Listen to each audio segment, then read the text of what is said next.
तो हेलो बच्चों, कैसे हो आप सभी। स्वागत है आप सभी का एक बार फिर से मेरे YouTube चैनल बायोनेक्टर्स एजुकेशन फाउंडेशन में। तो बच्चों, आज की वीडियो में हम बात करने वाले हैं ह्यूमन फिजियोलॉजी के एक और नए चैप्टर जिसका नाम है excretory product and there elimination. इस चैप्टर के अंदर हम टॉपिक जो डिस्कस करने वाले हैं उसका नाम है urine formation and concentration of a urine. मतलब ये दोनों अलग अलग प्रोसेस हैं, इन दोनों प्रोसेस को आज हम डिस्कस करने वाले हैं। तो चलिए बिना किसी देरी के फटाफट से शुरुआत करते हैं अपने टॉपिक की और बढ़ते हैं अपने टॉपिक की तरफ। एक्चुअल में जो यूरिन फॉर्मेशन होता है वो किस तरीके से फॉर्म होता है। अब ह्यूमन बॉडी के अंदर ह्यूमन एक्सक्रीटरी सिस्टम प्रेजेंट रहता है। अब ह्यूमन एक्सक्रीटरी सिस्टम के अंदर प्रेजेंट रहती हैं पेयर ऑफ किडनीज। उन किडनीज की फिल्ट्रेशन यूनिट जो होती है वो होती है बेसिकली आपके नेफ्रॉन्स। अब नेफ्रॉन्स जो है उनके बारे में हमने लास्ट क्लास में बहुत अच्छे से डिस्कस करा था कि उसके अंदर डिफरेंट डिफरेंट पार्ट्स होते हैं जो डिफरेंट डिफरेंट मैथड्स के जरिए, मैकेनिज्म के जरिए बेसिकली फिल्ट्रेशन परफॉर्म करते हैं। अब डिफरेंट डिफरेंट पार्ट कौन से होते हैं, जैसे हम सबसे पहले पार्ट की बात करें, जो डायग्राम आपके सामने है जिसमें आपको ये जो पार्ट दिख रहा है, this part is known as a Bowman's capsule. ये फर्स्ट पार्ट होता है। फिर उसके बाद आता है आपका पीसीटी। ये जो पार्ट आपको दिख रहा है जहां पर this is known as a PCT, this is a second part. फिर उसके बाद जो इसका थर्ड पार्ट आता है, this is known as a loop of Henle, this is a third part. अब इसी लूप ऑफ हैनले के अंदर दो पार्ट आते हैं आपके, एक है आपका डिसेंडिंग लूप ऑफ हैनले, एक है आपका असेंडिंग लूप ऑफ हैनले।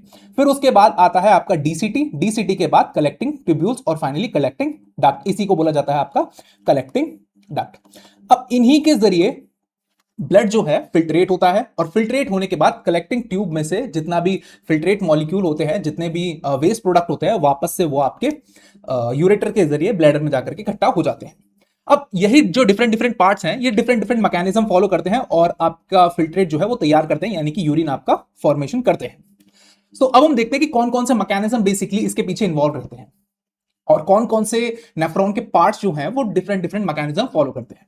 देखो, ये तीन मैकेनिज्म आपके आंखों के सामने आपको दिख रहे होंगे। एक है फिल्ट्रेशन, एक है रीअब्सॉर्प्शन और एक है आपका सिक्रीशन। एक है फिल्ट्रेशन, रीअब्सॉर्प्शन और सिक्रीशन। ये तीनों मैकेनिज्म ही बेसिकली नींव होते हैं। हम बात करें तो यूरिन फॉर्मेशन की। फिल्ट्रेशन जो है ये बेसिकली अकर होता है आपका ग्लोमेरुलस में। केवल फिल्ट्रेशन की बात करें तो ये देखा जाएगा आपका केवल और केवल ग्लोमेरुलस में और बोमन्स कैप्सूल में। तो सबसे पहले हम इसी फिल्ट्रेशन को डिस्कस करते हैं। ये जो टेबल है ना आपके सामने, ये एक्चुअल में ये बता रही है कि डिफरेंट डिफरेंट जो मैकेनिज्म है वो कौन कौन से पार्ट में सबसे ज्यादा देखने के लिए मिलते हैं। फॉर एग्जाम्पल, जैसे फिल्ट्रेशन की बात करें तो ये हमें बोमन्स कैप्सूल के अंदर देखने के लिए मिलेगा, लेकिन रीअब्सॉर्प्शन की बात करें तो वो हमें पीसीटी के अंदर देखने के लिए मिलेगा, descending loop of हेलने descending loop of हेलने के अंदर देखने के लिए मिलेगा, लूप ऑफ हेनले के अंदर देखने के लिए मिलेगा जो थिन पार्ट होगा, और एक होता है थिक पार्ट। थिक पार्ट और थिन पार्ट के बीच में कंफ्यूज बिल्कुल नहीं होना है। जैसे कि आप लोगों को यहां पे दिख रहा होगा, ये जो पार्ट है बच्चों, ये जो पार्ट है ये असेंडिंग लूप ऑफ हेनले का, this is called a thick part, this is a thick part. And another one जो सबसे ज्यादा निचला हिस्सा है ये, this is called as a thin part, thin part. तो ये बात आपको ध्यान रखनी है कि थिक पार्ट में कैसे होगा और थिन पार्ट में क्या होगा। फिर उसके बाद जब डीसीटी की बात करते हैं तो डीसीटी में भी आपको देखने के लिए मिलता है रीएब्सॉर्प्शन। कलेक्टिंग डक्ट में भी आपको रीएब्सॉर्प्शन देखने के लिए मिलता है। मतलब कि सबसे ज्यादा अगर जो मैकेनिज्म पीछे है, मेजर मैकेनिज्म की बात करें तो reabsorption is a major mechanism in the formation of a urine. ठीक है। फिर उसके बाद जो तीसरा मैकेनिज्म है सिक्रीशन। सिक्रीशन की बात करें तो ये हमें पीसीटी के अंदर देखने के लिए मिलेगा, डीसीटी के अंदर देखने के लिए मिलेगा और आपका कलेक्टिंग डक्ट के अंदर देखने के लिए मिलेगा। जो ये कहां पर देखने के लिए मिलेगा, ये लूप ऑफ हेनले में लैक हो जाएगा, बिल्कुल भी देखने के लिए नहीं मिलेगा। This part is known as a loop of Henle. तो ये बात भी आपको ध्यान रखनी है। अब ये जो लास्ट का जो कॉलम है, लास्ट वाला जो कॉलम है, इसको समझेंगे अभी लास्ट में, एंड में हम इस टेबल पे फिर से आएंगे और समझेंगे कि एक्चुअल में क्या चीजें परफॉर्म हो रही है यहां पे। तो चलिए सबसे पहले हम अपना फर्स्ट मैकेनिज्म जो है फिल्ट्रेशन, उसको बहुत अच्छे से डिस्कस करते हैं और देखते हैं कि एक्चुअल में फिल्ट्रेशन के अंदर होता क्या है। देखो, फिल्ट्रेशन की बात करें, फिल्ट्रेशन की लोकेशन की बात करें, जो फिल्ट्रेशन मैकेनिज्म है ये सबसे पहले देखा जाता है कहां पे, बोमन्स कैप्सूल में, जो कि फर्स्ट पार्ट है आपके नेफ्रॉन का। अब आपको इस फिगर के अंदर दिख रहा होगा कि ये क्या है, ये जो कप लाइक स्ट्रक्चर है, this is known as a it's known as a Bowman's capsule. Bowman's capsule के अंदर ये जो एफरेंट आर्टेरियोल्स है, ये बेसिकली क्या होती है, रीनल आर्टरीज होती हैं। रीनल आर्टरीज ही जब फाइनली एंटर करती हैं आपकी फिल्ट्रेशन यूनिट के अंदर, यानी नेफ्रॉन के अंदर, तो ये कन्वर्ट हो जाती हैं आपकी एफरेंट आर्टेरियोल में। These are the efferent arteries. Efferent arterioles के बाद ये कन्वर्ट हो जाती हैं, जब वो उस बोमन्स कैप्सूल के अंदर चली जाती हैं तो this is known as a glomerulus capillaries, glomerulus capillaries, capillaries. Okay. Glomerulus capillary से ही फिल्ट्रेशन होता है। फिल्ट्रेशन होने के बाद वापस से जब ये एग्जिट आउट करती हैं बोमन्स कैप्सूल से, तो ये कन्वर्ट हो जाती हैं एफरेंट आर्टीरियोल्स में। ठीक है, अब ये एफरेंट आर्टीरियोल से एग्जिट आउट हो गई है, तो यहां पर जब आपको देखने के लिए मिलेगा, यहां पे जो इनका पाथवेज हो जाता है ये काफी ज्यादा नैरो हो जाती हैं। अगर हम इनके एरिया की बात करें तो नैरो हो जाएंगी, लेकिन जब ये एंटर करती हैं तब एफरेंट आर्टीरियोल्स काफी ज्यादा वाइड हो जाती है। तो ये बात आपको बिल्कुल ध्यान रखनी है। एफरेंट आर्टीरियोल्स, ग्लोमेरुलस कैपिलरीज और आपकी एफरेंट आर्टीरियोल्स। फिर उसके बाद ये बोमन्स कैप्सूल जो होता है, इसके पास इसके खुद के सेल्स होते हैं जो फिल्ट्रेशन स्लिट्स क्रिएट करते हैं। स्लिट्स का कहने का मतलब यहां पर ये होता है कि जैसे आप कोई फिंगर लाइक प्रोजेक्शन, आप अपनी हाथों की फिंगर्स देखो, उनको अगर आप देखोगे उनके बीच में खाली खाली गैप है। ठीक है, this is known as a slits. ये फिंगर्स के बीच में, एक फिंगर और दूसरी फिंगर के बीच में जो गैप है, this is known as kind of a slit. Slit का मतलब बेसिकली गैप से है। तो ये पोडोसाइट सेल्स प्रेजेंट रहते हैं आपकी बोमन्स कैप्सूल की एंडो एपिथेलियम लाइनिंग में, और ये एक फिंगर लाइक प्रोजेक्शन क्रिएट करते हैं, जिसकी वजह से फॉर्मेशन होता है आपके फिल्ट्रेशन स्लिट्स का। यही फिल्ट्रेशन स्लिट्स जो होती हैं, ये मेजर रिस्पॉन्सिबल होती हैं आपकी फिल्ट्रेट करने के लिए। जब हम इस एरिया को थोड़ा जूम करके देखते हैं, तो यहां पर हमें बहुत सारी सेल्स देखने के लिए मिलती हैं। जब हम यहां पर यहां का अगर एक एरिया अगर हम जूम करके देखते हैं, तो हमें बहुत सारी सेल्स देखने के लिए मिलती हैं। यहां पर हम देखने के लिए सबसे पहली सेल्स जो मिलती है, जैसे ग्लोमेरुलस कैपिलरीज जो है, तो उनके पास कौन सी होती है, एंडोथेलियम सेल्स होती हैं, बहुत सारी एंडोथेलियम सेल्स। फिर उसके बाद इनके बीच में जो हमें देखने के लिए मिलती है, this is known as a basement membrane, and the third one is known as a epithelium of a Bowman's capsule which contain the podocyte cells and the slits pores stop smaller proteins. Basically ये जो podocyte cells होती हैं, ये slits का formation करती है, और इन्हीं से ही फाइनली फिल्ट्रेट आपका फिल्ट्रेशन प्रोसेस जो है वो परफॉर्म होता है। अब ये जो तीन मेम्ब्रेन्स है, इन तीनों मेम्ब्रेन्स के जरिए फिल्ट्रेशन पास ऑन हो रहा है, और ये काफी ज्यादा फाइनली होता है। फाइनली कहने का मतलब है काफी ज्यादा रेगुलेटेड मैनर में है, कि जिस वजह से लेस देन 40 डाल्टन जो एक मॉलिक्यूलर वेट को अगर जब हम नापते हैं तो डाल्टन सीरीज में नापते हैं, Dalton, kilo Dalton, etcetera etcetera. तो लेस देन 40 डाल्टन जिसका मॉलिक्यूलर वेट होगा वही पास ऑन हो पाएगा। फॉर एग्जांपल जब हम ग्लूकोज की बात करते हैं, इसका वेट है 40 डाल्टन से कम होता है बेसिकली। ठीक है, ग्लूकोज हो गया, वाटर हो गया, ठीक है, अमाइनो एसिड्स हो गए, तो ये सभी के सभी पास ऑन हो जाते हैं इस फिल्ट्रेशन स्लिट से। लेकिन जब हम किसी प्रोटीन की बात करते हैं, तो उसका जो वेट होता है वो काफी ज्यादा हो जाता है 40 डाल्टन से। ठीक है, प्रोटीन्स का। तो जिस वजह से प्रोटीन पास ऑन नहीं हो पाता, बस केवल आपके ग्लूकोज, वाटर और अमाइनो एसिड एटसेट्रा कुछ मॉलिक्यूल जैसे यूरिया हो गए, आयंस हो गए, तो वो पास ऑन हो पाते हैं। जैसा कि आपको इसको यहां पर देखने के लिए मिल रहा होगा कि कौन कौन से हैं, जैसे वाटर्स की बात करें, आयंस की बात करें, ग्लूकोज की बात करें, यूरिया की बात करें, अमाइनो एसिड्स की बात करें, तो ये सभी के सभी फिल्ट्रेट हो जाते हैं। ठीक है, अब यही सारे के सारे पार्ट होते हैं प्लाज्मा के। जब ब्लड जो फिल्टर हुआ है उसमें से केवल प्रोटीन को हटा दिया गया है, और क्या आ गया है, आपके वाटर हो गए, आयंस हो गए, ग्लूकोज हो गए, urea and amino acids are the filtrate. Protein जो है, जो आपको यहां पर देखने के लिए मिलेगा, ये दूसरी साइड ही रिटेन रह जाता है। तो प्रोटीन आपका फिल्ट्रेट आउट नहीं हो पाता। तो इसी प्रोसेस को बोला गया जो मेम्ब्रेन के थ्रू हुआ और काफी फाइनली तरीके से हुआ, जिसे बोला गया ultra filtration. Ultra filtration is a nothing, it is a kind of a filtration process which is occurs due to the very thin semi-permeable membrane. Blood is filtered so finely that the almost all plasma constituent except protein pass into the lumen of the Bowman's capsule. ठीक है, तो ये बात आपको बिल्कुल अच्छे से ध्यान रखनी है। तो अल्ट्रा फिल्ट्रेशन प्रोसेस क्या है, तो फिल्ट्रेशन आपको देखने के लिए कहां मिला, अगर हम लोकेशन की बात करें, सबसे पहले हमने देखने के लिए मिला, ये मिलता है आपको बोमन्स कैप्सूल में। बोमन्स कैप्सूल में, ठीक है। इस फिल्ट्रेशन प्रोसेस होने के लिए दो चीजों की रिक्वायरमेंट रहती है। पहली जो फर्स्ट रिक्वायरमेंट है वो है आपकी प्रेशर की। प्रेशर कैसे हुआ, प्रेशर इस तरीके से कि आप लोग देख रहे हो जो एफरेंट आर्टीरियोल है ये काफी ज्यादा वाइड होते हैं, जिसकी वजह से ब्लड जो है वो इजीली आ जाता है, यहां पर प्रेशर काफी रिड्यूस होता है। लेकिन जब ये ग्लोमेरुलस कैपिलरीज में कन्वर्ट हो जाता है और फाइनली आगे जब एग्जिट आउट होता है, तो ये एफरेंट आर्टीरियोल में कन्वर्ट हो रहा है।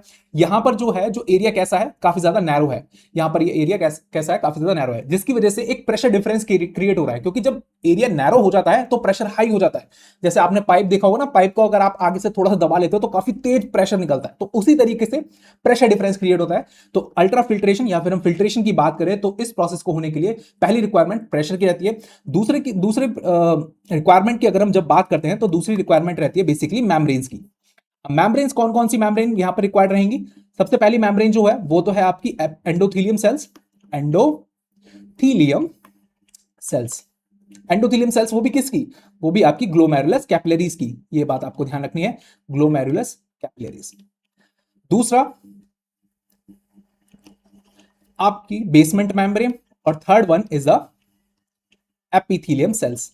एपिथेलियम सेल्स, इन एपिथेलियम सेल्स के पास होते हैं कौन से, आपके पोडोसाइट सेल्स, पोडोसाइट सेल्स, ये बात भी आपको ध्यान रखनी है। तो ये था आपका फिल्ट्रेशन प्रोसेस। अभी इसी फिल्ट्रेशन के प्रोसेस के बारे में थोड़ी सी थ्योरी भी आपके पास होनी चाहिए, तो जो कि मैंने यहां पे लिख रखी है। तो ग्लोमेरुलर फिल्ट्रेशन और अल्ट्रा फिल्ट्रेशन क्या होता है, definitely it is the first step of a urine formation, this is the first process where blood is filtered by the glomerulus, और ग्लोमेरुलस से ब्लड जो है वो फिल्टर होता है।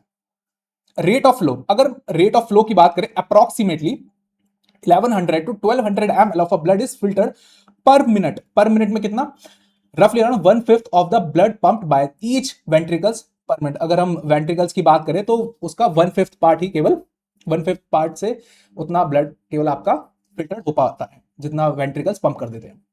फिल्ट्रेशन बैरियर की बात करें तो यहां पर फिल्ट्रेशन जो आपको देखने के लिए मिलता है, तीन मेम्ब्रेन से देखने के लिए मिलता है। पहली जो है वो एंडोथेलियम, दूसरी है epithelium of Bowman's capsule and the basement membrane between them. Podocyte cells ये कहां प्रेजेंट होते हैं, ये प्रेजेंट होते हैं आपकी epithelium cells of a Bowman's capsule, epithelium cells of a Bowman's capsule.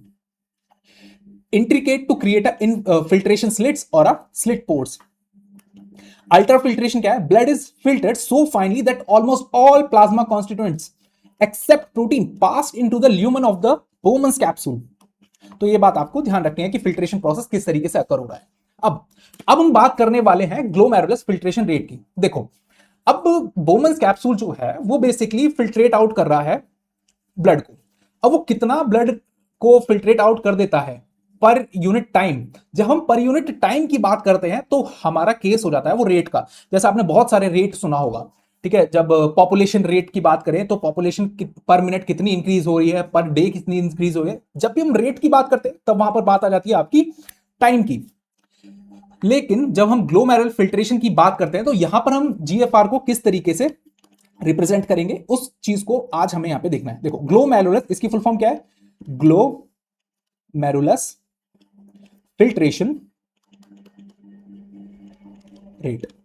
अभी ग्लोमेरुलस फिल्ट्रेशन रेट है बेसिकली, अब हम इसे डिनोट करेंगे या तो हम पर मिनट में डिस्कस करेंगे या फिर हम इसे पर डे पर डिस्कस करेंगे। देखो, अगर हम नॉर्मल इंडिविजुअल की बात करें, स्टैंडर्ड वैल्यू की बात करें तो अप्रोक्सीमेटली 125 ml पर मिनट जो आपके नेफ्रॉन है वो बेसिकली ब्लड को फिल्टर करते हैं। लेकिन अगर हम पर डे की बात करें तो 180 ml पर डे हर व्यक्ति के अंदर जो ब्लड है वो फिल्ट्रेट आउट किया जाता है पर डे। तो ये बात आपको जीएफआर के बारे में ध्यान रखनी है। अब ये जो रेट है, इस रेट को मॉड्यूलेट भी करा जाता होगा। मॉड्यूलेट कहने का मतलब क्या है, यहां पर मॉड्यूलेट कहने का मतलब है कि इस रेट को रेगुलेट करा जा सकता है, बेसिकली रेगुलेट किया जा सकता है। रेगुलेट करने का मतलब है जब डिक्रीज होगी, जब इंक्रीज होगी तो इसे डिक्रीज करा जा सकता है, और जब डिक्रीज होगी तब इसे इंक्रीज करा जा सकता है। तो ये दोनों प्रोसेस किए जाते होंगे। अब ये जो दोनों प्रोसेस है, मतलब रेगुलेशन का प्रोसेस है, जब जीएफआर को रेगुलेट करा जाता है तो वो रेगुलेट करा जाता है एक स्पेशलाइज्ड सेल के द्वारा जिसका नाम होता है juxta glomerulus cells. JGA cells भी बोला जाता है, जक्स्टा ग्लोमेरुलस एपरेटस सेल्स। तो ये बात आपको ध्यान रखनी है, किस तरीके से जेजीए सेल्स जो हैं वो जीएफआर रेट को रेगुलेट करते हैं, इनके बारे में चलिए देखते हैं। देखो, ये वही सारी चीजें लिखी हुई हैं, 125 ml पर डे पर मिनट और 180 लीटर्स पर डे, ठीक है। The regulation of GFR handled by the juxta glomerulus apparatus cell, a sensitive region formed by the cellular modification in the distal convoluted tubules and the afferent arterioles। मतलब कहने का मतलब ये है कि जो डीसीटी फॉर्मेशन के जो सेल्स होते हैं वो बेसिकली काफी ज्यादा सेंसिटाइज हो जाते हैं और फॉर्म करते हैं आपके जक्स्टा ग्लोमेरुलस सेल्स को। सेंसिटिव रीजन क्यों कहा गया यहां पर, क्योंकि जो जक्स्टा ग्लोमेरुलस सेल्स होते हैं इनके पास बैरो रिसेप्टर्स होते हैं। बैरो रिसेप्टर्स, बैरो रिसेप्टर्स कहने का यहां पे क्या मतलब है कि ये प्रेशर को सेंस कर सकते हैं, प्रेशर को सेंस कर सकते हैं, ठीक है ना, प्रेशर को। ये बात आपको ध्यान रखनी है बहुत अच्छे से। बैरो रिसेप्टर्स क्या करेंगे, प्रेशर को सेंस करेंगे, ठीक है। अब जो जक्स्टा ग्लोमेरुलस सेल्स होते हैं ये जेजीए सेल्स होते हैं। अगर ब्लड प्रेशर लो है, ब्लड प्रेशर लो है, ठीक है, ब्लड वॉल्यूम लो है, या फिर ब्लड के अंदर आपका सोडियम आयन कंसंट्रेशन काफी ज्यादा लो है, तो ये बैरो रिसेप्टर जो होते हैं ये इसे डिटेक्ट कर लेंगे और ये इसके सभी के सभी baro receptor, baro, wait a minute मैं इरेज कर देता हूं।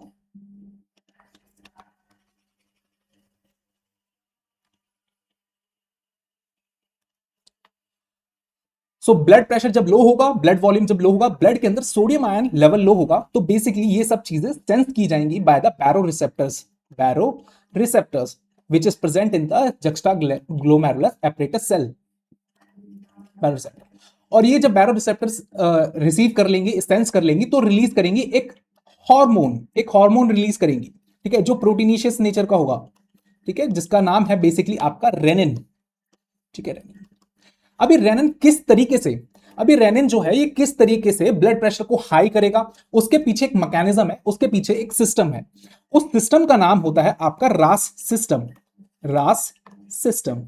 अब ये जो रास सिस्टम है ये किस तरीके से रेगुलेट करेगा, किस तरीके से इंक्रीज करेगा, इसकी फुल फॉर्म पहले हम देख लेते हैं, फिर उसके बाद हम एक्चुअल में देखेंगे कि रास सिस्टम क्या होता है।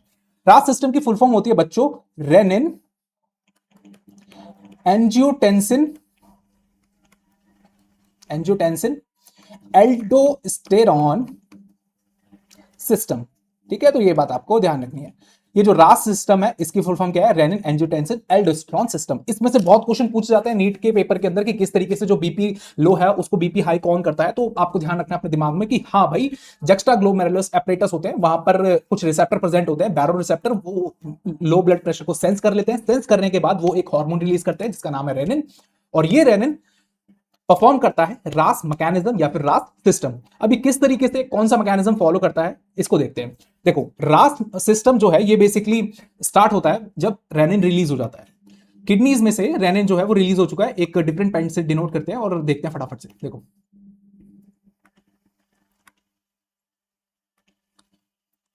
रेनिन रिलीज हुआ, रेनिन रिलीज होने के बाद ये एंजियोटेंसिनोजन, एंजियोटेंसिनोजन ये बेसिकली क्या है, ये प्रिकर्सर है। प्रिकर्सर का मतलब क्या होता है, प्रिकर्सर का मतलब सिर्फ इतना सा है कि ये बेसिकली ये एक प्री फॉर्म होती है, जैसे आप आटे से रोटी बनाते हो ना, तो आटा क्या है आपका प्रिकर्सर है रोटी का, तो उसी तरीके से angiotensinogen it's a kind of a precursor of a angiotensin first. ये एंजियोटेंसिन फर्स्ट जो है ये लिवर के अंदर प्रेजेंट होता है और वापस से जो लंग्स होते हैं वो एक दूसरा एंजाइम सिक्रीट करते हैं जिसका नाम है ACE enzyme, angiotensin converting enzyme. ये एंजाइम एंजियोटेंसिन फर्स्ट को कन्वर्ट कर देगा एंजियोटेंसिन सेकंड में। अब ये angiotensin second different different body parts पर अपने तरीके से अफेक्ट डालता है, जिसकी वजह से बीपी जो है वो हाई हो जाता है। कैसे? सबसे पहला मैकेनिज्म एड्रिनल कॉर्टेक्स। ये एड्रिनल कॉर्टेक्स कहां प्रेजेंट होता है, ये एड्रिनल ग्लैंड के अंदर। जब हम एड्रिनल ग्लैंड की बात करते हैं, एड्रिनल ग्लैंड्स, एड्रिनल ग्लैंड्स में दो पार्ट होते हैं, एक होता है इनर पार्ट और एक होता है आउटर पार्ट। इनर पार्ट को बोला जाता है मेडुला, आउटर पार्ट को बोला जाता है कॉर्टेक्स। अब ये जो इनर एड्रिनल कॉर्टेक्स है, एड्रिनल कॉर्टेक्स के अंदर एक हार्मोन होता है बेसिकली जिसका नाम है एल्डोस्टेरोन। और भी बहुत सारे हार्मोन्स होते हैं लेकिन हमें जो मेन याद रखना है वो एल्डोस्टेरोन है। ये एल्डोस्टेरोन क्या करेगा, ये बेसिकली वाटर का रीएब्जॉर्प्शन बढ़ा देगा। जब वाटर का रीअब्जॉर्प्शन बढ़ जाएगा तो ब्लड वॉल्यूम क्या होगा, वो इंक्रीज हो जाएगा। जो शुरुआत में ब्लड वॉल्यूम डिक्रीज था, ब्लड वॉल्यूम इंक्रीज हो जाएगा। दूसरा जो इफेक्ट डालता है, ये डालता है आपका ब्लड वेसल्स के अंदर। ब्लड वेसल्स में ये वैसो कंस्ट्रिक्शन कर देगा। वैसो कंस्ट्रिक्शन कहने का मतलब क्या है कि जो ब्लड वेसल्स है उनका एरिया बहुत ही कम कर देगा, नैरो कर देगा, जिसकी वजह से ब्लड प्रेशर जो है वो काफी ज्यादा हाई हो जाएगा, इंक्रीज हो जाएगा। तो दूसरे केस में क्या हुआ, बीपी आपका हाई हो गया। थर्ड केस में ये ब्रेन के ऊपर एक्ट करता है। ब्रेन के अंदर बेसिकली प्रेजेंट रहती है आपकी पिट्यूटरी ग्लैंड। ये ग्लैंड्स के बारे में, this is the master glands of the body, and जो सिक्रीट करती है एक हार्मोन जिसका नाम है ADH hormone, anti diuretic hormone. इसकी फुल फॉर्म क्या होती है, एंटी डायूरेटिक हार्मोन, ठीक, एंटी डायूरेटिक हार्मोन। ये बेसिकली सोडियम का रीएब्जॉर्प्शन कराएगी। सोडियम का जब रीएब्जॉर्प्शन हो जाएगा, सोडियम का रीअब्जॉर्प्शन हो जाएगा तो ब्लड के अंदर सोडियम की मात्रा बढ़ जाएगी। सोडियम की मात्रा बढ़ने से क्या होगा, सोडियम की मात्रा बढ़ने से ये होगा कि जो ब्लड, जो आपने देखा होगा कि सोडियम जितना ज्यादा बॉडी के अंदर होता है वो बेसिकली बीपी को हाई करता है। जैसे बोला जाता है ना कि जो बीपी हाई पेशेंट है वो क्या करेगा, नमक को छोड़ देता है, क्योंकि नमक के अंदर NaCl प्रेजेंट है। NaCl में से जो सोडियम है वो बेसिकली क्या करेगा, आपकी बॉडी के अंदर जो ब्लड वॉल्यूम है उसको इंक्रीज करेगा, जो वैसोकंस्ट्रिक्शन है उनको इंक्रीज करेगा, और फाइनली आपका ब्लड प्रेशर इंक्रीज हो जाएगा। ठीक है, इसीलिए जो बीपी के पेशेंट होता है, हाई बीपी के पेशेंट, उनको डायूरेटिक्स दिए जाते हैं। ठीक है, डायूरेटिक्स, ठीक है, ये एंटी डायूरेटिक्स होता है, एंटी डायूरेटिक हार्मोन, तो उसको क्या दिया जाता है, डायूरेटिक्स, जो बेसिकली सोडियम को रिलीज करवाता है बॉडी से। तो ये बात आपको ध्यान रखनी है, और काफी ज्यादा उससे सुसु भी आती है। सोडियम, ठीक है। अब ये तीनों के तीनों बीपी को इंक्रीज कर देते हैं ओवरऑल, ठीक है। तो सोडियम लेवल इंक्रीज हो गया ब्लड वेसल्स के अंदर और ब्लड के अंदर। तो आप लोगों ने देखा अभी लो से हाई का तो हो गया, अब हाई अगर है किसी का तो लो कैसे होगा? जब हाई होता है तो बेसिकली जो सोडियम होता है ये एक रिवर्स मैकेनिज्म की तरह काम करता है और ये इनहिबिट कर देता है रेनिन का सिक्रीशन। जब हम बात कर रहे हैं एल्डोस्टेरॉन की, एल्डोस्टेरॉन हार्मोन होता है ये बेसिकली, और आपका sodium level, high sodium level in the blood, ये इनहिबिट कर देता है किसी रेनिन एंजाइम को। ये रेनिन एंजाइम को जक्स्टाग्लोमेरुलर सेल से रिलीज ही नहीं होने देता जो आपके बीपी हाई करते हैं। तो ये था आपका रास मैकेनिज्म, तो जिसको आपको ध्यान रखना है कि किस तरीके से बीपी रिड्यूस से बीपी हाई होता है, ब्लड वॉल्यूम डिक्रीज से ब्लड वॉल्यूम इंक्रीज होता है। तो ये था आपका पूरा प्रोसेस जिसके बारे में हमने सबसे पहले पढ़ा, नाम था इसका फिल्ट्रेशन, ठीक है। तो ये बात आपको ध्यान रखना है, फिल्ट्रेशन, ठीक है। ये एल है बेटा, ध्यान रखना, फिल्ट्रेशन।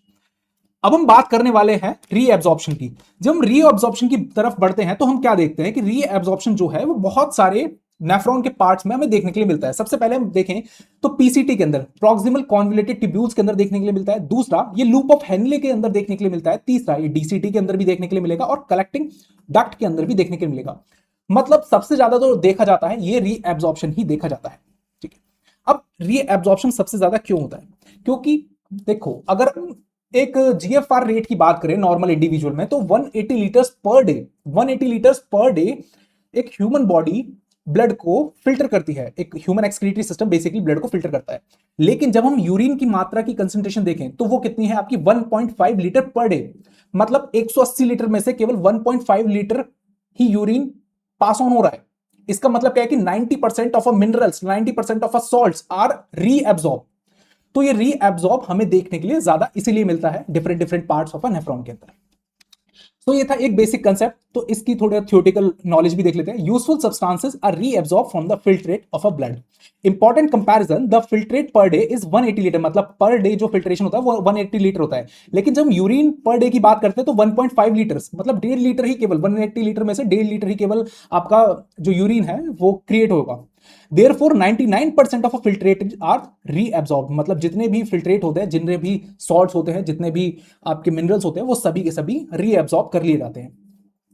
अब कौन कौन से सब्सटेंस हैं जो रीएब्सॉर्ब करे जाते हैं? देखो रीएब्सॉर्प्शन करने के लिए हमें 3 तरीके के ट्रांसपोर्ट सिस्टम देखने के लिए मिलते हैं रीएब्सॉर्प्शन करने के लिए। सबसे पहला है एक्टिव ट्रांसपोर्ट। इस एक्टिव ट्रांसपोर्ट में यूज होता है एटीपी का। ये बात आपको ध्यान रखनी है, एटीपी ट्रांसपोर्टर्स होते हैं, वो बेसिकली एटीपी का यूज करेंगे और ट्रांसपोर्ट कराएंगे आपके डिफरेंट डिफरेंट मॉलिक्यूल्स का। दूसरा होता है पैसिव ट्रांसपोर्ट। इन दोनों के अंदर ही no ATP required, no ATP required. ये बात आपको ध्यान रखनी है। इनके बारे में हम बात कर चुके हैं जब हमने सेल यूनिट पढ़ा था ना, तो उसमें प्लाज्मा मेम्ब्रेन के अक्रॉस हमने ट्रांसपोर्टेशन पढ़ा था, जिसमें हमने पैसिव ट्रांसपोर्ट और एक्टिव ट्रांसपोर्ट को पढ़ा था। अब पैसिव ट्रांसपोर्ट भी 2 तरीके का है, एक है आपका डिफ्यूजन, एक है आपका ऑस्मोसिस। जब हम ऑस्मोसिस और डिफ्यूजन की बात करते हैं तो इनको पहले थोड़ा सा देख लेते हैं कि ऑस्मोसिस का मतलब क्या होता है और आपका डिफ्यूजन का मतलब क्या है। देखो बच्चों ध्यान से समझो, डिफ्यूजन का मतलब क्या है कि हाई कंसंट्रेशन से लो कंसंट्रेशन की तरफ मूवमेंट, लो कंसंट्रेशन की तरफ, ठीक है। लेकिन जब ऑस्मोसिस की बात करते हैं, तो यहां पर जो मूवमेंट होता है वो लो सॉल्यूट, ध्यान रखना है ये जो आ रहा है सॉल्यूट कंसंट्रेशन से हाई सॉल्यूट कंसंट्रेशन की तरफ, हाई सॉल्यूट कंसंट्रेशन की तरफ मूवमेंट होगा। सॉल्यूट है यहां पर, ये बात ध्यान रखनी है। और ये ऑस्मोसिस होता है ओनली केस ऑफ वाटर के केस में, ठीक है। ये बात आपको ध्यान रखनी है। जैसे आपके घरों में आरओ आता है तो उसमें भी क्या होता है, रिवर्स ऑस्मोसिस प्रोसेस ही होता है और कुछ नहीं होता है, ठीक है। केवल पानी के केस में होगा। डिफ्यूजन की बात करें तो ये होगा आपके गैसेस के केस में भी हो सकता है, गैसेस आ सकती है इसमें, ठीक है। और different different metabolites like urea आ सकता है, NaCl भी देखने के लिए मिलता है कहीं पे, ठीक है। तो ये बात आपको ध्यान रखनी है डिफ्यूजन। अब हम फटाफट से देखते हैं कि हमें एक्चुअल में ये तीनों प्रोसेस जो हैं, एटीपी ट्रांसपोर्ट, ऑस्मोसिस और डिफ्यूजन, कहां कौन कौन से मॉलिक्यूल किस मैकेनिज्म का यूज करते हैं बेसिकली ट्रांसपोर्ट सिस्टम का। ग्लूकोज की बात करें, अमाइनो एसिड की बात करें और सोडियम की बात करें तो ये यूज करेंगे एक्टिव ट्रांसपोर्ट, जिसमें एटीपी का यूटिलाइजेशन होगा। दूसरा हम नाइट्रोजनस वेस्ट की बात करें, नाइट्रोजनस वेस्ट कौन कौन से हैं, ये है सबसे पहले हम बात करेंगे यूरिया की, ठीक है। यूरिया यूज करेगा बेसिकली डिफ्यूजन। गैसेस की बात करें, कुछ O2 CO2 वगैरह ये भी यूज करी जाती है आपके डिफ्यूजन के द्वारा। वाटर की बात करें तो इसमें होगा केवल ओनली आपका ऑस्मोसिस जब भी देखने के लिए मिलेगा नेफ्रॉन के अंदर फिल्ट्रेशन प्रोड्यूस करने के लिए, तो उसका movement by the osmosis process होगा। तो ये बात आपको ध्यान रखनी है। अब इस टेबल के अंदर आप ध्यान से देखिए, इस टेबल के अंदर आपको देखने के लिए मिलेगा कि किस तरीके से जो ये टेबल है इसके अंदर पीसीटी है। पीसीटी कहां प्रेजेंट होता है, हम फिगर के अंदर ही देख लेते हैं। देखो यहां पर आपको दिख रहा होगा पीसीटी के बारे में। पीसीटी के अंदर ग्लूकोज हो गया, सोडियम होगा, अमाइनो एसिड हो गया और वाटर हो गया। तो यहां पर इनका रीएब्जॉर्प्शन कराया जाएगा by the use of active transport. Water को अगर हम यहां से हटा भी दें, वाटर को हटा देते हैं, क्योंकि वाटर किसका यूज करता है, केवल आपके ऑस्मोसिस का। तो ये जो तीनों है ये बेसिकली रीएब्जॉर्ब कराए जाएंगे आपके एक्टिव ट्रांसपोर्ट के जरिए। दूसरा, जब हम आगे बढ़ते हैं तो हमें देखने के लिए मिलता है descending loop of Henley. Loop of Henley की बात करी जा रही है। अब यहां पर दो पार्ट होते हैं, सभी को पता है, एक थिक पार्ट और एक थिन पार्ट। जब हम डिपेंडिंग लूप ऑफ हेनले में थिक पार्ट की बात करते हैं, लूप ऑफ कंप्लीट अगर हम बात करें लूप ऑफ हेनले में, तो जो थिक पार्ट होता है उसके अंदर एक्टिव ट्रांसपोर्ट का यूज किया जाएगा। जो थिन पार्ट होता है उसके अंदर डिफ्यूजन और ऑस्मोसिस का यूज किया जाता है। तो ये बात आपको ध्यान रखिए। वाटर जो होगा वो ऑस्मोसिस प्रोसेस के थ्रू होगा। NaCl की बात करें तो वो आपका डिफ्यूजन प्रोसेस के थ्रू होगा। अगर हम यहां से यूरिया भी ट्रांसपोर्ट कराना है तो वो भी आपका किस प्रोसेस के थ्रू होगा, वो भी आपका डिफ्यूजन प्रोसेस के थ्रू ही होगा। तो ये बात आपको बिल्कुल ध्यान रखनी है। फिर उसके बाद आता है जक्स्टाग्लूमेरुलर एपरेटस। ये बेसिकली रेनिन एंजाइम सीक्रेट करते हैं। फिर उसके बाद डीसीटी। डीसीटी की बात करें तो सोडियम आयन और बाइकार्बोनेट आयन, ये बेसिकली यूज क्या करते हैं, ये यूज करते हैं आपका कंडीशनल, मतलब डिपेंड करता है। डिपेंड कैसे करता है डीसीटी के अंदर कि कौन सी कंडीशन है, जब इंक्रीज हो रहा है या डिक्रीज हो रहा है ब्लड प्रेशर, तो उस पर डिपेंड करता है कि कितने तेजी से। जब हम सोडियम की बात करेंगे तो ये एक्टिव ट्रांसपोर्ट का यूज करेंगे। वाटर की बात करेंगे तो ये ऑस्मोसिस के प्रोसेस के थ्रू होगा। बाइकार्बोनेट आयन की बात करेंगे तो ये भी बेसिकली एक्टिव ट्रांसपोर्ट का ही यूज करेंगे। लास्ट हम कलेक्टिंग डक्ट की बात करते हैं तो यहां पर जो यूरिया है ये बेसिकली आपका यूज करेगा डिफ्यूजन को, और वाटर जो है ये यूज करेगा आपके ऑस्मोसिस को। ठीक है, ऑस्मोसिस। और यूरिया जो है ये बेसिकली फॉलो करेगा आपका डिफ्यूजन। तो ये सारी चीजें देखने के लिए मिलती है। तो maximum amount of a filtrate is reabsorb by the 3 different method, जिनके बारे में अभी हमने डिस्कस करा, active transport, diffusion and osmosis. उसके बाद हमने देखा कि कौन कौन से मॉलिक्यूल किस किस तरीके से ट्रांसपोर्ट किए जाएंगे। जैसे ग्लूकोज, अमाइनो एसिड और सोडियम। इस टेबल को आपको बहुत अच्छे से ध्यान रखना है, इसको, ये बहुत ज्यादा इंपॉर्टेंट होने वाली है कंसेप्ट के रिगार्डिंग। ठीक है, तो इस वीडियो को आप सेव कर लीजिएगा, इस वीडियो को बार बार देखते रहिए और समझते रहिए, बने रहिए बायोनेक्टर्स के साथ। Stay tuned with the Bionectors. चलिए अब हम देखते हैं, हमने दूसरा प्रोसेस जो था रीएब्जॉर्प्शन का, उसको बहुत अच्छे से डिस्कस करा कि कौन कौन से पार्ट में रीएब्जॉर्प्शन होता है और कितने कितने मेथड से होता है। अब हम बात करने वाले हैं लास्ट प्रोसेस, जिसका नाम है आपका सिक्रीशन। सिक्रीशन ये बेसिकली ट्यूबुलर सिक्रीशन कहलाता है। ट्यूबुलर सिक्रीशन का मतलब है ट्यूब्यूल्स। ट्यूब्यूल्स कहां है, ये नेफ्रॉन को ही ट्यूब्यूल्स बोला गया है। ये जो प्रोसेस है, ये tubular cells secrete the substance such as a proton ion. अब जो ट्यूबुलर सेल्स होते हैं, जिनका जो बेसिकली नेफ्रॉन के सेल्स है, ये प्रोटॉन आयन सिक्रीट करते हैं। प्रोटॉन आयन किसके केस में होता है, एसिड के केस में। जितना ज्यादा प्रोटॉन आयन होगा उतनी ज्यादा एसिडिक कंडीशन होगी। ठीक है, ये बात ध्यान रखना है, एसिडिक कंडीशन। अब ब्लड के अंदर एसिड बेस बैलेंस मेंटेन करना है तब सिक्रीशन का यूज होगा। हमें आयनिक बैलेंस मेंटेन करना है तब आपका प्रोटॉन आयन का यूज होगा। ये बात आपको ध्यान रखनी है। अब एक कॉमन बात आप यहां पर समझो। पहली मोस्ट इंपॉर्टेंट बात जो आपको ध्यान रखनी है, अगर जब हम एक सेल की बात करते हैं तो सेल के अंदर सबसे ज्यादा अमाउंट कौन से आयन का होता है, वो होता है आपका पोटेशियम आयन का। ये बात सब कहीं नहीं बताएगा कोई भी, तो ये बात आपको ध्यान रखनी है। पोटेशियम आयन सबसे ज्यादा रहता है एक सेल के अंदर। इन्हीं पोटेशियम आयन की वजह से आयनिक बैलेंस मेंटेन किया जाता है सेल के अंदर। तो आयनिक बैलेंस के लिए पोटेशियम आयन ध्यान रखना है, जो कि देखने के लिए मिलेगा आपको डीसीटी के केस में। ठीक है, डीसीटी सिक्रेट करेगा।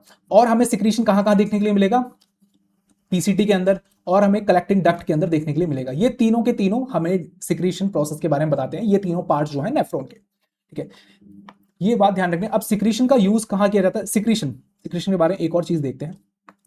सिक्रीशन प्रोसेस के अंदर होता क्या है, सिक्रीशन प्रोसेस के अंदर एक्टिव ट्रांसपोर्ट ही वर्क करता है, जो बेसिकली एटीपी का यूज किया जाएगा इनके ट्रांसपोर्टेशन के लिए, एटीपी ट्रांसपोर्ट। ठीक है, active transport basically known as ATP transport, ATP का यूज करा जाएगा। अब प्रोटॉन का एक्सचेंज होगा आपके प्रॉक्सिमल कॉन्वोलेटेड ट्यूब्यूल्स में से, वो भी आपका एटीपी के यूज के जरिए होगा। डीसीटी में से पोटेशियम आयन और आपके अमोनिया आयन और प्रोटॉन आयन, इनका एक्सचेंज होगा, तो वो भी एटीपी के जरिए होगा। कलेक्टिंग डक्ट्स में से प्रोटॉन आयन और पोटेशियम आयन, इनका एक्सचेंज होगा, ये भी आपका एटीपी ट्रांसपोर्ट के जरिए ही होगा। लेकिन यहां पर क्या है, सिक्रीट हो रहा है, कहां से, ट्यूब्यूल्स में से सिक्रीट होगा, ट्यूब्यूल्स निकालेंगे इन सब चीजों को। ठीक है, तो इसीलिए आपका एक्टिव ट्रांसपोर्ट यूज किया जा रहा है, क्योंकि इसमें कंसंट्रेशन ग्रेडियंट के अगेंस्ट में ट्रांसपोर्टेशन होता है। तो ये था ट्यूबुलर सिक्रीशन। इसका यूज कहां कहां था, इसका यूज बेसिकली आयनिक कंडीशन को मेंटेन करने के लिए और एसिड बेस बैलेंस को मेंटेन करने के लिए बॉडी फ्लूइड्स के अंदर। बॉडी फ्लूइड्स का मतलब है जो ब्लड वेसल्स हैं, जो ब्लड कैपिलरीज हैं, जो अराउंड ऑफ हैं नेफ्रॉन के अंदर, जो आपने देखी थी अभी लास्ट फिगर्स के अंदर, तो उनके अंदर मेंटेन करने के लिए, ब्लड के अंदर मेंटेन करने के लिए। ठीक है, तो ये तीनों प्रोसेस थे जो अभी हमने डिस्कस करे। फटाफट से एक बार इनको देख लेते हैं, जो तीनों प्रोसेस हमने, तीनों मैकेनिज्म देखे। मैकेनिज्म, ठीक है, पहला जो था वो था क्या था आपका फिल्ट्रेशन। फिल्ट्रेशन, इसके बारे में हमने देखा, ये कहां होता है आपका बोमन्स कैप्सूल में, बोमन्स कैप्सूल के अंदर। ठीक है, दूसरा था हमारा रीएब्जॉर्प्शन। रीएब्जॉर्प्शन, ये जो रीएब्जॉर्प्शन था ये हमें देखने के लिए मिला आपके डिफरेंट डिफरेंट पार्ट में। पीसीटी के अंदर हमने देखने के लिए मिला, ये हमें डीसीटी के अंदर देखने के लिए मिला, ये हमें लूप ऑफ हेनले के अंदर देखने के लिए मिला, ये हमें कलेक्टिंग डक्ट के अंदर, कलेक्टिंग डक्ट सीडी लिख दे रहा हूं, समझ जाना। थर्ड जो हमने डिस्कस करा ये था आपका सिक्रीशन। सिक्रीशन देखने के लिए हमें कहां कहां मिल रहा है, ये हमें देखने के लिए मिल रहा है आपका कलेक्टिंग डक्ट के अंदर, ये हमें पीसीटी के अंदर देखने के लिए मिल रहा है, और ये हमें देखने के लिए मिल रहा है आपका डीसीटी के अंदर। इसमें लूप ऑफ हेनले नहीं आते हैं, ये बात को आपका ध्यान, ये इस बात का आपको ध्यान रखना है। तो अब हम चलते हैं फटाफट से अपनी उसी टेबल की तरफ जो स्टार्टिंग में हमने डिस्कस करी थी। देखो ये जो टेबल है, इसमें हमने जो लास्ट जो कॉलम है, इसमें आपको दिख रहा होगा मैकेनिज्म ऑफ ट्रांसपोर्ट। अब मैकेनिज्म ऑफ ट्रांसपोर्ट को जो आपको ध्यान रखना है, देखो अगर हम अल्ट्रा फिल्ट्रेशन की बात कर रहे हैं, यानी फिल्ट्रेशन की बात कर रहे हैं, तो ये किस प्रोसेस के थ्रू होता है, ये होता है पैसिव हाइड्रोस्टैटिक प्रेशर, मतलब इसमें प्रेशर की रिक्वायरमेंट रहती है। Mechanism of transport is pressure, pressure जिसके बारे में बात करें, जो एफरेंट आर्टीरियोल्स है वो काफी ज्यादा वाइड होते हैं। इफरेंट आर्टीरियोल जो एग्जिट आउट होते हैं ग्लोमेरुलस से, जिसका नाम होता है इफरेंट आर्टीरियोल, उनमें प्रेशर काफी ज्यादा हाई होता है, क्योंकि वो बहुत ही ज्यादा नैरो होते हैं, तो प्रेशर ग्रेडियंट की रिक्वायरमेंट रहती है। ये हो गया। जब हम पीसीटी की बात करते हैं तो इसमें कौन सा एब्जॉर्प्शन, रीएब्जॉर्प्शन देखने के लिए मिलता है। ये मैकेनिज्म रीएब्जॉर्प्शन के हैं सारे के सारे।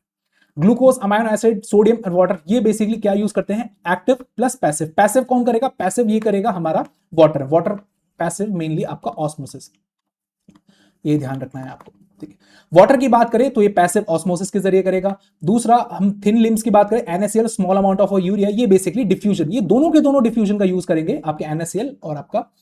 इस बात को जो मैं बोल रहा हूं ना, ये NaCl और यूरिया और ये वाटर, इन तीनों को अभी ध्यान रखना है, बिल्कुल बिल्कुल भूलना नहीं है, क्योंकि इनका यूज किया जाएगा बच्चों अभी आपका, जब हम कंसंट्रेशन की बात करेंगे, कंसंट्रेशन ऑफ यूरिन की बात करेंगे, बिल्कुल नहीं भूलना है। ठीक है, थिक पार्ट की बात करें तो यहां से NaCl जो होगा ये एक्टिव ट्रांसपोर्ट के जरिए, इसको भी ध्यान रखना है, ये भी आपका बहुत ज्यादा जरूरी है जब हम कंसंट्रेशन की बात करेंगे। ठीक है, ये से तीसरा हम बात करें डीसीटी की। डीसीटी में sodium ion, water and bicarbonate ion conditionally, active plus passive, ये दोनों के दोनों वर्क करते हैं एक्टिवली और पैसिवली। जैसे हम सोडियम की बात करें तो एक्टिव ट्रांसपोर्ट, वाटर की बात करें तो ये हमारा वर्क करेगा आपका पैसिव ट्रांसपोर्ट के जरिए। हम बाइकार्बोनेट आयन की बात करें तो ये भी बेसिकली आपका एक एक्टिव ट्रांसपोर्ट की तरह ही वर्क करेगा। कलेक्टिंग डक्ट, यहां पर हमें देखने के लिए मिलता है आपका वाटर और यूरिया, वाटर और यूरिया कलेक्टिंग डक्ट में से by the passive and the hormonal regulation. क्यों हार्मोनल रेगुलेशन, क्यों, क्योंकि बेसिकली एंटी डायूरेटिक हार्मोन जो होते हैं ये रेगुलेट करते हैं। ठीक है, और यहां पर हमें सिक्रीशन देखने के लिए मिलेगा प्रोटॉन और पोटेशियम का, यहां पर भी हमें प्रोटॉन, पोटेशियम और अमोनियम आयन देखने के लिए मिलेंगे। लास्ट जक्स्टा ग्लूमेरुलर एपरेटस, ये बेसिकली रेनिन, और ये हार्मोनल रेगुलेशन होता है। इसके बाद रास मैकेनिज्म के बारे में हम बात कर चुके हैं कि हार्मोन किस तरीके से रेगुलेट करते हैं। एल्डोस्टेरोन नेगेटिवली रेगुलेट करता है, कैसे, रेनिन को सिक्रेट नहीं होने देगा जब बीपी आपका हाई होगा। तो ये था एक कंप्लीट मैकेनिज्म की टेबल और उससे रिलेटेड डिफरेंट डिफरेंट पाथवेज जो फॉलो करते हैं रीअब्जॉर्प्शन के लिए, या फिर हम बात करें डिफरेंट डिफरेंट मैकेनिज्म के लिए। सो ये था आपका पूरा प्रोसेस यूरिन फॉर्मेशन का, कि किस तरीके से जो फिल्ट्रेट है वो निकल करके कलेक्टिंग डक्ट में आया है। अब हम एक थोड़ा सा एक आइडिया लेते हैं कि एक्चुअल में यूरिन फॉर्मेशन कैसे हो गया। देखो यहां पर अब हम देखते हैं कि एक्चुअल में किस तरीके से यूरिन फॉर्मेशन हुआ। ये था आपका बोमन्स कैप्सूल, बोमन्स कैप्सूल की फिगर बनाते हैं फटाफट से। फिर उसके बाद ये था आपका पीसीटी, और उसके बाद ये था आपका लूप ऑफ हेनले। मैं ज्यादा कुछ बड़ा नहीं बना रहा हूं, तो ध्यान रखना है इसको, क्योंकि बहुत सारी चीजें बननी है बच्चों।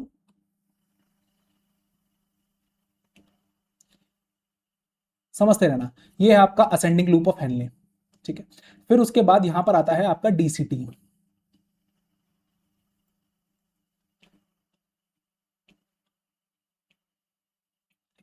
और ये है आपकी एक कलेक्टिंग डक्ट।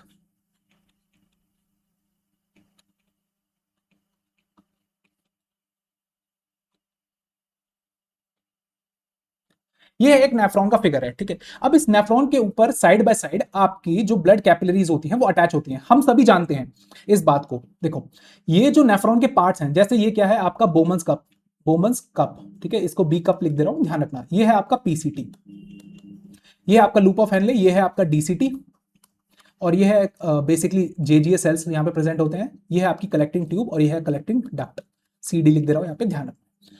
अब इस नेफ्रॉन के चारों तरफ आपके डिफरेंट डिफरेंट जो कैपिलरीज होती है वो अरेंज रहती है। मैं येलो कलर से डिनोट कर दे रहा हूं ठीक तरीके से, जो आपको ध्यान रखना है। ये कुछ इस तरीके से, ठीक है।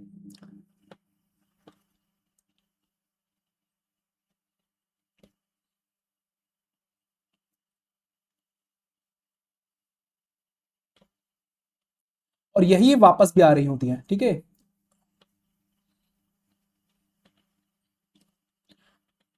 कुछ इस तरीके से रैप्ड अराउंड होती है।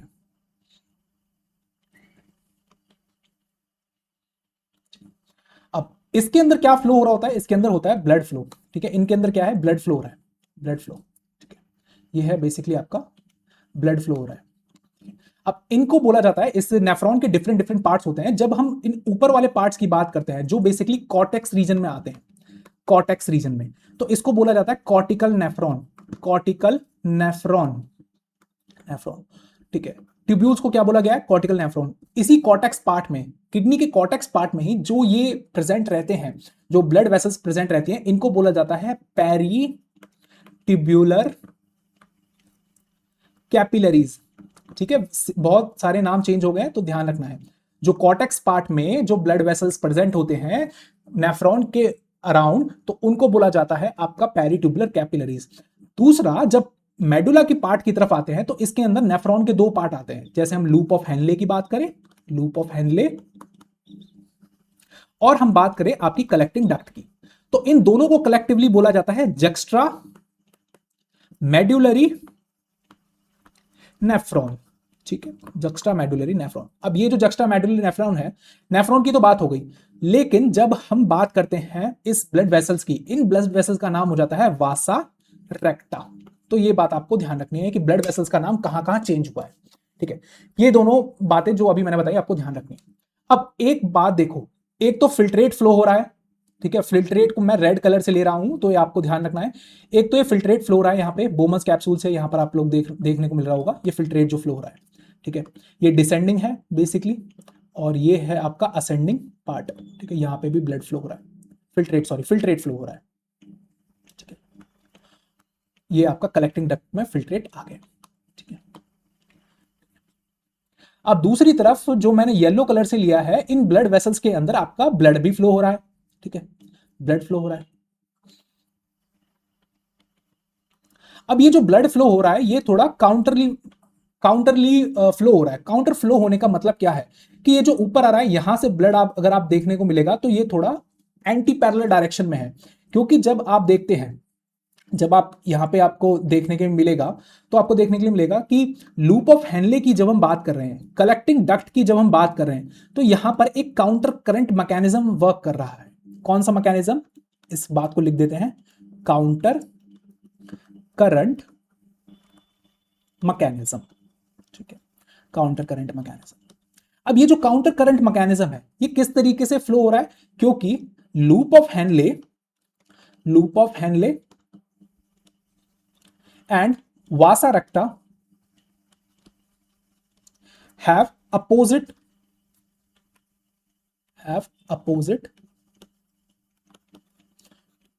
flow of fluids,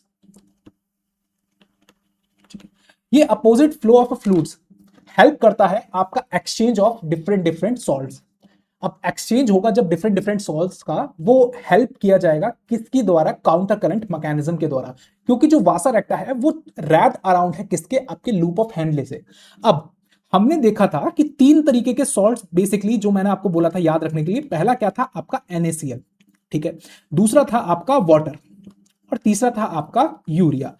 इन तीनों की वजह से ही जो यूरिन है ये बेसिकली कॉन्सेंट्रेट रहता है, इन तीनों की वजह से ही कॉन्सेंट्रेट रहता है। तो ये बात आपको ध्यान रखनी है, ठीक है। अब हमें ये देखना है कि एक्चुअल में NaCl और वाटर और यूरिया किस तरीके से कॉन्सेंट्रेट करते हैं आपके फिल्ट्रेट को। फिल्ट्रेट जो बेसिकली यूरिन होता है उसको किस तरीके से कॉन्सेंट्रेट करेंगे, ठीक है, इस बात को अभी हमें जानना है। चलिए बढ़ते हैं और देखते हैं एक्चुअल में यूरिन कंसंट्रेशन किस तरीके से वर्क करता है। अब ये जो स्पेस है ना, ये जो खाली स्पेस आपको दिख रहा है, जो ये अराउंड ऑफ है, ये जो खाली स्पेस है, इस स्पेस को बोला जाता है बच्चों इंटरस्टिशियम मेडुला, मेडुलरी स्पेस। यहां पे लिख देता हूं, बेसिकली यहां नाम लिखा हुआ है इंटरस्टिशियम मेडुलरी, मेडुलरी रीजन, ठीक है, ये बात आपको ध्यान रखनी है, इंटरस्टिशियम मेडुलरी रीजन, ये स्पेस रहता है, ठीक है, वासा रेक्टा और नेफ्रॉन के अराउंड। अब हमारा जो टॉपिक है mechanism of concentration of filtration. सबसे पहले हम लोकेशन की बात करते हैं। लोकेशन ये होता कहां कहां है?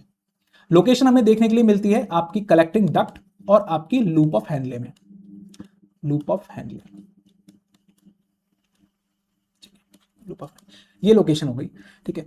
और ये कहां पर देखने को मिलेगा? ये मिलेगा हमें मेडुलरी रीजन में। मेडुलरी, जो किडनी के जो इंटरनल रीजन होता है उसको क्या बोला जाता है? Medullary region, medullary region, medullary region के ही अंदर प्रेजेंट होते हैं। और कॉमनली अगर हम बात करें तो इन दोनों को क्या बोला जाता है? इन दोनों को बोला जाता है juxta medullary nephron, juxta medullary nephron. पूरे नेफ्रॉन का केवल 15% पार्ट होते हैं ये दोनों के दोनों, ठीक है, ध्यान रखना है। और बाकी जो 85% आपके डिफरेंट पार्ट, जैसे डीसीटी, पीसीटी, जक्स्ट्राग्लूमेरुलर एपरेटस और आपका बोमन्स कैप्सूल, एटसेट्रा एटसेट्रा, ठीक है।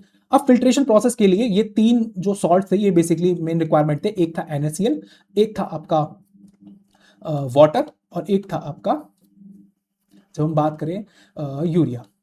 देखो, वाटर तो होगा आपका ऑस्मोसिस प्रोसेस के थ्रू, इसमें तो कोई डाउट नहीं है, ऑस्मोसिस कहीं से भी हो, ऑस्मोसिस प्रोसेस के थ्रू होगा। यूरिया जो होगा ये डिफ्यूजन प्रोसेस के थ्रू होगा, डिफ्यूजन, ठीक है, कहीं से भी हो। अब NaCl की बात करें तो ये डिपेंड करता है, अगर ये थिक पार्ट से है, थिक पार्ट से है तो ये एक्टिव ट्रांसपोर्ट के जरिए होगा। थिक पार्ट किसका? लूप ऑफ हैंडले का, एक्टिव ट्रांसपोर्ट के जरिए होगा, ये बात को आपको ध्यान रखना है। दूसरा, NaCl अगर थिन पार्ट से है, thin part of a nephron, यानी कि जो निचला पार्ट था बेसिकली, तो वहां से होगा, ये भी प्रोसेस से होगा जिसका नाम है आपका डिफ्यूजन। तो ये बात भी आपको ध्यान रखनी है, ठीक है। अब कुछ नहीं बचा है, इस टॉपिक को यहीं खत्म कर देंगे जब से आप फिगर देखोगे। देखो, ये एक फिगर है नेफ्रॉन की और वासा रेक्टा की, जो रैप्ड अराउंड था वासा रेक्टा, उसे साइड में कर दिया गया है, ठीक है, और कुछ नहीं हुआ है, इसे जस्ट साइड में उठा करके इधर रख दिया गया है। मैं कलर चेंज कर लेता हूं और फटाफट से समझते हैं। देखो, अब जो डायरेक्शन है ये कैसी है? जब हम एक वासा रेक्टा की बात करते हैं, वासा रेक्टा में आपको देखने के लिए मिलेगा basically downward direction, blood flow. ये क्या फ्लो हो रहा है? वासा रेक्टा के अंदर ब्लड फ्लो हो रहा है। रेक्टा के अंदर जो डाउनवर्ड फ्लो हो रहा है, ये क्या हो रहा है? Blood, this is known as a blood. और ये नेफ्रॉन के अंदर बेसिकली लूप ऑफ हैंडले है, ये फ्लो क्या कर रहा है? अपवर्ड डायरेक्शन में। ये है बेसिकली फिल्ट्रेट, फिल्ट्रेट जो फाइनली आपका यूरिन में के थ्रू पास ऑन होगा, ठीक है। ये कलेक्टिंग डक्ट के अंदर भी क्या है? फिल्ट्रेट ही है। अब ये है इनका मेडुलरी रीजन, इसको दो पार्ट्स में डिवाइड कर दिया है, एक है आउटर मेडुला और एक जो निचला पार्ट है जिसे बोलते हैं इनर मेडुला। इनर मेडुला में most of the thin portions आते हैं, most of the thin portion आते हैं, जितने भी थिन पार्ट होते हैं, ठीक है।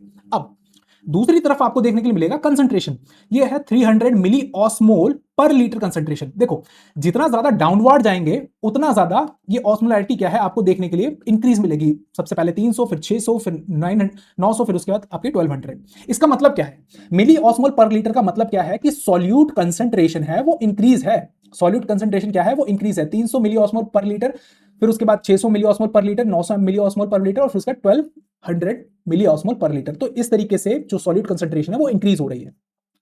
अब देखते हैं फटाफट से जो ये एरो क्या रिप्रेजेंट कर रहे हैं। एरो रिप्रेजेंट क्या कर रहे हैं यहां पर देखो, सबसे पहले हम बात करते हैं नेफ्रॉन की। नेफ्रॉन के टिब्यूल्स जो है ये थिक पार्ट है, ये लूप ऑफ हैंडले है बच्चों, ये है लूप ऑफ हैंडले, ये थिक पार्ट है किसका? लूप ऑफ हैंडले का, थिक। अब थिक पार्ट में से जब भी NaCl निकलेगा by the use of active transport, तो यहां पर लिख दे रहा हूं, गलत नहीं होगा, एक्टिव ट्रांसपोर्ट के जरिए आउट होगा। कहां से आउट होगा? ये आउट होगा आपका लूप ऑफ हैंडले से, लूप ऑफ हैंडले के एग्जिट पार्ट से आउट होगा। और फाइनली जो काउंटर करंट फ्लो कर रहा है, इसे अगर हम वासा रेक्टा को उठा करके इसके रैप्ड अराउंड कर दे तो इनमें काउंटर करंट मैकेनिज्म फॉलो हो रहा है, डाउनवर्ड डायरेक्शन में जो ब्लड फ्लो हो रहा है। अब यहां से NaCl गेट कर लिया जाएगा। NaCl अब यहां पर कैसे जाएगा? By the process of diffusion, diffusion process के थ्रू ब्लड के अंदर आ जाएगा। अब ब्लड के अंदर आते आते आते आते वापस से ये किसके अंदर? अब जब ये वापस से ऊपर की साइड जाता है 900 मिली ऑस्मोल से 1200 मिली ऑस्मोल की तरफ जाता है, तो इसे सॉल्यूट कंसंट्रेशन थोड़ा सा डिक्रीज करना पड़ता है, क्योंकि नीचे क्या है? काफी ज्यादा है। अब यहां से ये निकालेगा, मतलब वासा रेक्टर जो होती है फाइनली आउट करेगी NaCl को by the process of diffusion, वापस से डिफ्यूजन प्रोसेस की तरफ। वापस से जब ऊपर की तरफ जाती है तो और NaCl रिड्यूस करना पड़ता है, क्योंकि ऊपर सॉल्यूट कंसंट्रेशन आपका 300 मेंटेन करना है हमें वासरेक्टा के अंदर, ठीक है। तो 300 मेंटेन हो जाता है और वापस से NaCl डिफ्यूज आउट हो जाता है, ये भी यहाँ पे डिफ्यूज आउट हो गया, ठीक है। तो NaCl के बारे में आपने देखा कि किस तरीके से सॉल्यूट का कंसंट्रेशन हमें मेंटेन करके चलना पड़ता है NaCl का। तो NaCl जब थिन पार्ट से होगा तो डिफ्यूजन प्रोसेस के थ्रू होगा, थिक पार्ट से होगा तो एक्टिव ट्रांसपोर्ट के जरिए होगा, ठीक है। तो काउंटर करंट मैकेनिज्म ने किस तरीके से फॉलो किया इन करने के लिए, this is in and this is out, ठीक है। ये बात आपको ध्यान करेंगे, इन और आउट कब होगा। दूसरी तरफ जब हम वाटर को देखते हैं, वाटर जब आउट होता है ये बेसिकली ऑस्मोसिस प्रोसेस के थ्रू आउट होगा, और यहां से भी आपका ऑस्मोसिस प्रोसेस के थ्रू ही आउट होगा। ये बात आपको ध्यान रखनी है, ऑस्मोसिस प्रोसेस दोनों आउट हो रहा है, ऑस्मोसिस। NaCl के केस में क्या था, NaCl के केस में इन हो रहा था, सॉरी आउट होता है सबसे पहले नेफ्रॉन से, और वापस से वो ले लिया जाता है वासा रेक्टा में, और फाइनली कंसंट्रेशन इंक्रीज कर दिया जाता है, क्योंकि ब्लड जो है वो आपका इनर मेडुला में काफी ज्यादा सॉल्यूट कंसंट्रेशन ज्यादा होता है, क्योंकि यहां पर वैल्यू होती है 1200 मिली ऑस्मोल पर लीटर, ठीक है। दूसरी तरफ जैसे ही ये इंटरस्टिशियम स्पेस जो होता है, जिसको क्या बोला गया था, इंटरस्टिशियम मेडुलरी रीजन। अब यहां पर क्या होता है कि आप लोगों ने देखा होगा यहां पे सॉल्यूट की कंसंट्रेशन आपको देखने के लिए ज्यादा मिलेगी, तो यहां पर सॉल्ट कंसंट्रेशन काफी ज्यादा हो गई है, क्योंकि यूरिया भी है बेसिकली जो आउट होकर के आ रहा है by the process of diffusion. Urea भी आपका आउट होकर के आ गया है डिफ्यूजन प्रोसेस के थ्रू कलेक्टिंग डक्ट में से।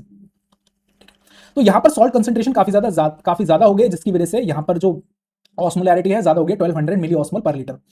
अब ऑस्मोसिस कराना होता है, तो ऑस्मोसिस क्या होता है, ऑस्मोसिस प्रोसेस में क्या होता है, आपका लो सॉल्यूट कंसंट्रेशन से हाई सॉल्यूट कंसंट्रेशन की तरफ मूवमेंट होता है वाटर का। अब इस कलेक्टिंग डक्ट के अंदर क्या है कि भाई सॉल्यूट कंसंट्रेशन तो काफी लो हो गई ना, क्योंकि सारा सॉल्यूट NaCl यहां पर निकल गया, एग्जिट आउट हो गया, और ब्लड फ्लो के जरिए यहां पर आ गया, और काफी कम अमाउंट यहां पर जो आउट होता है, यहां पर बहुत ही लो अमाउंट आउट होता है, यहां पर काफी लो अमाउंट, ठीक है। अब यहां पर क्या हो गया, सॉल्यूट कंसंट्रेशन कैसी हो गई, काफी ज्यादा लो हो गई, ठीक है, क्योंकि ऑस्मोसिस प्रोसेस में क्या होता है कि जहां से लो सॉल्यूट कंसंट्रेशन होता है वहां पे हाई सॉल्यूट कंसंट्रेशन की तरफ वाटर जो है मूव करता है, और बाहर की साइड सॉल्यूट कंसंट्रेशन क्या हो रखी है, यहां पर काफी ज्यादा इंक्रीज हो रखी है, तो ऑस्मोसिस प्रोसेस होगा और सारा का सारा वाटर आ जाएगा आपका बाहर। तो जिस वजह से जो फिल्ट्रेट है, यहां पर जो फिल्ट्रेट प्रेजेंट है, ये फिल्ट्रेट काफी ज्यादा कंसंट्रेट हो जाएगा। So this is the process of known as a concentration of a urine. जो जितना फिल्ट्रेट है वो किस तरीके से आपका कंसंट्रेट हुआ है, इसका थोड़ा थ्योरेटिकल पार्ट भी है जिसको आपको ध्यान रखना है। You might think that removing of a salt should make the urine dilute, क्योंकि हमने देखा कि लूप ऑफ हेनले में से ज्यादातर जो NaCl था, जो सॉल्ट थे, वो रिमूव आउट हो गए, जिसकी वजह से जो फिल्ट्रेट होगा नेफ्रॉन के अंदर, लूप ऑफ हेनले के अंदर, वो तो डाइल्यूट हो जाएगा, क्योंकि सॉल्यूट कंसंट्रेशन जब निकल गया है तो सॉल्वेंट कंसंट्रेशन इंक्रीज हो जाएगी। इसका मतलब है कि यूरिन जो है वो तो डाइल्यूट हो गया ना, बट अपोजिटली एक्चुअली हैपन। यहां पर एक खेल है, खेल का मतलब क्या है, यहां पर अपोजिट हुआ है, इसका उल्टा ही होता है। क्यों? Here is a reason why, because the salt and urea leaves the filtrate, moves into the interstitium space, the space outside the nephron। जो interstitium medullary space था वो salty region होता है, क्योंकि वहां पर 1200 मिली ऑस्मोल कंसंट्रेशन है। वो जो 1200 मिली ऑस्मोल कंसंट्रेशन है वो मेंटेन किसके द्वारा की जा रही है, वो की जा रही है आपके सॉल्ट्स और यूरिया के द्वारा। by staying there they make the surrounding area extremely salty when the filtrate reaches to the collecting duct। जब जो फिल्ट्रेट होता है, जो डाइल्यूटेड फिल्ट्रेट होता है, वो बेसिकली कहां पहुंचता है, आपके कलेक्टिंग डक्ट में। तो एरिया जो है वो कितना है, एरिया जो इंटरस्टिशियम स्पेस है, जैसा फॉर एग्जांपल ये कलेक्टिंग डक्ट है, इसके नियर बाय रीजन कौन सा था, ये इंटरस्टिशियम स्पेस। यहां पर 1200 मिली ऑस्मोल पर लीटर आपका क्या है, सॉल्ट्स प्रेजेंट है, और यहां पर यहां पर क्या है, ये डाइल्यूटेड फिल्ट्रेट है, डाइल्यूटेड फिल्ट्रेट। अब ये जो डाइल्यूटेड फिल्ट्रेट है, आपने देखा होगा ऑस्मोसिस प्रोसेस में क्या होता है, जो वाटर होता है वो सारा का सारा लो सॉल्यूट कंसंट्रेशन से हाई सॉल्यूट कंसंट्रेशन की तरफ मूव करेगा। तो यहाँ पे सॉल्ट का कंसंट्रेशन कैसा है, ज्यादा, और इस डाइल्यूटेड फॉर्म के अंदर सॉल्ट का कंसंट्रेशन कैसा है, काफी ज्यादा लो। तो आपका वाटर जो है वो सारा का सारा रिमूव हो जाएगा, जो आपका फिल्ट्रेट है वो वापस से कॉन्सेंट्रेट हो जाएगा, काफी ज्यादा कॉन्सेंट्रेट। तो वही बात यहाँ पे लिखी हुई है, it is surrounded by the all salts and urea that was moved out earlier, because the outside area is so salty it acts like a magnet and pulls water out of the filtration process through the osmosis। Once the water is removed, the fluid left inside become the highly concentrated। तो इस तरीके से जो fluid है, जो filtrate है, वो पूरा का पूरा कॉन्सेंट्रेट हो जाएगा। So this is the process of concentration of a urine. तो ये बात आपको ध्यान रखनी है। So this is all about the today's video। आज की वीडियो में हमने डिस्कस करा कि यूरिन फॉर्मेशन किस तरीके से होता है, और आपका यूरिन का कंसंट्रेशन किस प्रोसेस के थ्रू होता है, और हमने देखा कि कौन कौन से आयंस हैं, वो कौन कौन सा मैकेनिज्म फॉलो करते हैं अपने एब्जॉर्प्शन के लिए, रीएब्जॉर्प्शन के लिए, फिल्ट्रेशन के लिए और सिक्रेशन के लिए। तो चलिए मिलते हैं नेक्स्ट वीडियो के अंदर, और हम बात करेंगे रेगुलेशन ऑफ अ यूरिनेशन का रेगुलेशन किस तरीके से किया जाता है, जिसे आप माइक्चुरेशन भी बोलते हो। तो please like, share and subscribe and stay tuned with the बायोनेक्टर्स।